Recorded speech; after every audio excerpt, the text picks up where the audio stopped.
My name's Paul. I run I own the Trolls Pantry, which is a catering business specialising in burgers made from local seasonal ethical ingredients. I was unemployed, always had an interest in food, cooking everything from scratch.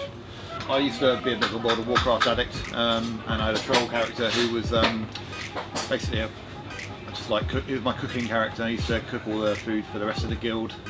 Very geeky. I like the whole kind of connotations around the fantasy genre of like cooking around a campfire and roasting a pig, that kind of thing. I felt like they kind of translated quite well. Firstly, we have a really small menu, and we make everything from scratch ourselves. And the way we structure the menu is so that we try and use up anything that we've got that needs to be used up before it goes out of date. We change the menu weekly and just adjust it based on that, and also around what's available seasonally and locally. We are Forgotten Cuts. So we're called Forgotten Cuts, so we use the kind of more unusual cuts of meat. We're doing slow roasted lamb breast, but we also do more unusual things like muntjac. We've got muntjac steak on today, which is a small deer. And we're very kind of British flavours, very seasonal. We're doing beef dripping chips, lots of kind of crunchy garnishes, sauces. Yeah. I am the Gorilla Grill. The whole point is the emphasis on the cooking process as opposed to what I serve specifically. I mean, I've been doing it about a year now, and you get to know people. You know, people become friends, and yeah, it's a good vibe. Yeah, it's nice in the summer on the Saturday. Yeah, it's really chilled. So everything's cooked over charcoal. Basically, do like American style barbecue cooking, but use Mediterranean ingredients or English ingredients instead. We're using a process from another country but bringing it more into modern European style, so yeah. We do Venezuelan food.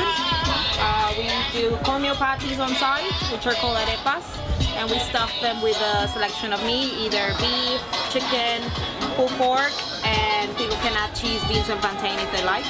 Homemade sauces as well, and empanadas, which is the same dough but they're deep fried, stuffed with chicken or cheese and potato. I have a friend who's got a small holding in Berkshire, and he kills all my animals for me and tells me what's good and what's not, and so yeah. But if I don't get it from him, I source it locally. Yeah. So, but it's all English. We basically look at what's in season locally. So we work with local suppliers who go around various farms and try and get the best organic seasonal produce. I let the seasons dictate what goes on the menu, and I try and work with what's around to try and create interesting combinations. For example, we don't make tomato ketchup in the winter because there's no local tomatoes around, so we've come up with a beetroot ketchup, which is actually really nice and zingy and earthy as well. So that's what we use throughout the winter.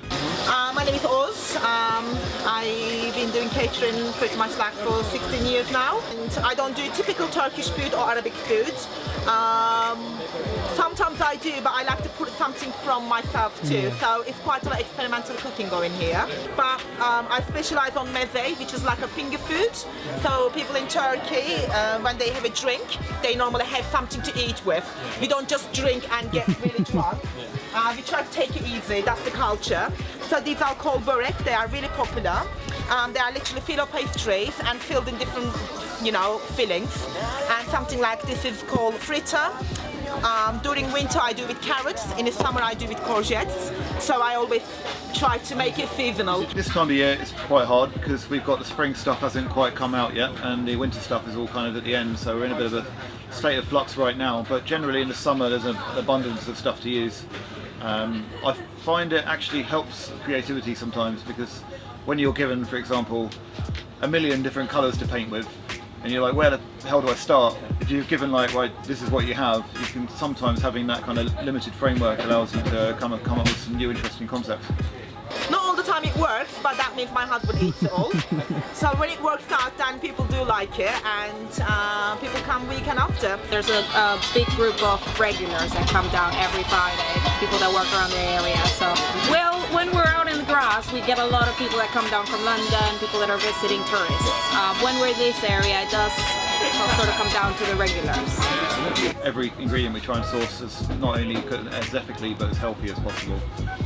without losing the quality, of course. We've never paid for advertising. It's our policy not to buy advertising. I feel like if you've got a good quality product, your customers and the food will speak for itself. It's not just about health, it's about taste. And I think that's what we try to go for. It isn't just about trying to promote a healthy eating message, because I think a lot of people just switch off from that.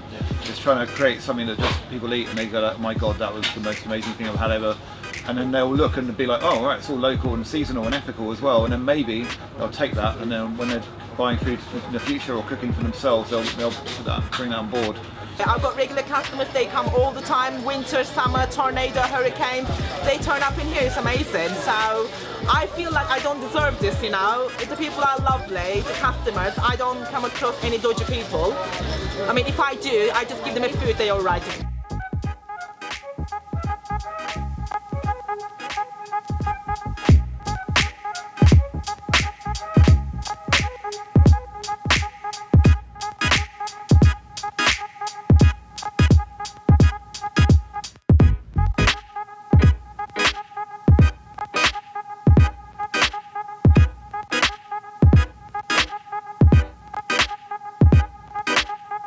I had a vegan doner kebab. I've had a vegan hot dog. And a char-grilled chicken and I had a slow cooked pork burrito from Dead Good Burrito. Today I've got the shaman burger. Got the most, pretty much everything in it. Honey bacon jam, beetroot ketchup that they've invented themselves, which is pretty nice. No, they didn't tell me specifically where anything was from, but I think it did say that it was organic. I had a bit of a chat with the guy on the vegan hot dog stall. He explained a bit about how they make the seitan and stuff. From here, I think you kind of trust them a little bit more because the kind of interaction it is. No, I felt quite happy and trusted him. Yeah. Well, Pantry in specific, the meat that they do is just fantastic. It just crumbles, like you eat it and it literally just crumbles. It's beautiful. And yeah, this whole place, just the atmosphere is really good. I've been here a couple of times, maybe 5 or 6 times. We came here specifically because we knew the food market was on. well, no, we came here specifically. Yeah, I've had it before. I'm aware that this is on a Friday, so I thought we'd come up here and do it quite a bit. And yeah, often there's such an abundance of food, so you're like, well, what should I have? Yeah, it's sort of choice, but I think what I had was good. Yeah, I've had them before. So. I think a lot of the stalls here, they seem to be going into the pubs now as well, and so it is expanding. So I think people are getting more aware of what's available. Well, I guess a lot of the, I mean, it's not the cheapest, so maybe they could do some sort of offers or maybe do some flyering around West Street and stuff like that, down where a lot of the tourists go, to let people know that this is here, because I guess if you didn't walk past it, you might not know. One of my mates who worked close by used to come here. Now, I told him I was working by Brighton Station. He was like, you should check this place out on a Friday. More and more people sort of becoming aware about these kinds of things, but yeah, just it is tucked away a bit, so just making the local community more aware of this. Yeah, I think there's a lot of places like McDonald's and Burger King will do a lot of like sort of greenwashing of their ethics, and will try and sort of say that a lot of their stuff's ethically sourced, and say, like, when they say something's 100% British beef, it's not 100% beef, it's just the beef is 100% British. So it's kind of like you have to be. Yeah, I think there needs to be much more transparency on that kind of thing, especially with fast food chains who've got big budgets to try and trick you. It's nice, you've got all the food stands everywhere, like hopefully when it's sunny as well. Normally it's sunny as well. Today's not a bad day, to be fair. Everyone comes out, enjoys the food. You know.